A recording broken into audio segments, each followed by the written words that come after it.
कैसे हैं आप दोस्तों। आज मैं बात करूंगी आपसे नौ तपा के बारे में। आइए जाने नौ तपा क्या होता है और कब होता है।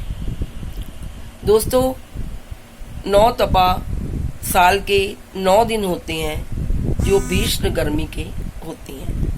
इन दिनों में जो सूर्य है वो धरती के बहुत नज़दीक होता है और उस समय धरती ताप से जल रही होती है, अग्नि से जल रही होती है और इसलिए भीषण गर्मी पड़ती है।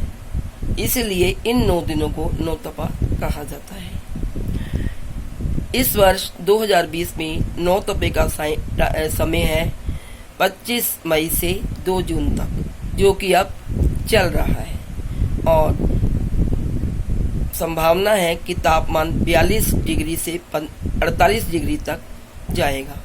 इतनी भीषण गर्मी पड़ रही है। तो दोस्तों, इन दिनों भीषण गर्मी पड़ने से हमारा शरीर डिहाइड्रेट हो जाता है, जिसके कारण हमें डायरिया, पेचिश और हैजा और उल्टी होने जैसी बीमारियां लग जाती हैं।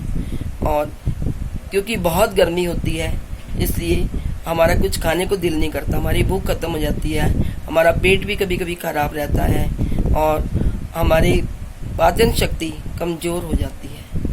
और इसलिए हमें इन दिनों ज़्यादातर फल ऐसे खाने चाहिए जिसमें रस। इन दिनों हमें खीरा, ककड़ी, खरबूजा, तरबूज, छाछ आदि का अधिक प्रयोग करना चाहिए। और हमें बाहर धूप में बिना सिर ढके कभी नहीं जाना चाहिए। या तो हमें छाते का प्रयोग करना चाहिए या हमें सिर ढककर बाहर धूप में जाना चाहिए।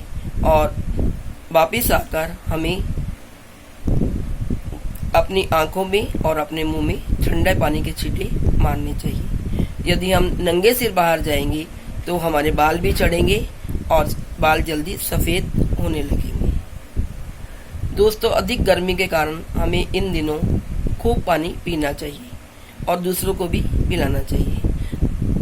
हमें शिकंजी, शरबत और नारियल पानी का ज़्यादातर प्रयोग करना चाहिए। इन दिनों हम ORS का घोल बनाकर भी पानी पी सकते हैं। बार बार हमें पानी पीना चाहिए क्योंकि अक्सर इन दिनों ज़्यादा गर्मी होने के कारण हमारे शरीर में पानी की कमी हो जाती है। इसलिए हम ठीक रहें, हमारे अंदर पानी की कमी ना हो, हमें अधिकतर इन चीज़ों का प्रयोग करना चाहिए। हम ठंडाई भी ले सकते हैं और ठंडी चीज़ों का प्रयोग कर सकते हैं। हम दूध, मक्खन और दही इनका भी ज़्यादा प्रयोग कर सकते हैं। और हमें इन बीमारियों से बचने के लिए हैजा, डायरिया और उल्टी जैसी बीमारियों के लिए और अपनी पाचन शक्ति को दुरुस्त रखने के लिए हमें बहुत अधिक पानी पीना है और अपनी सेहत का बहुत ध्यान रखना है। तो ये था दोस्तों नौ तपा। इन 9 दिनों में अपनी सेहत का विशेष ध्यान रखें। Thank you.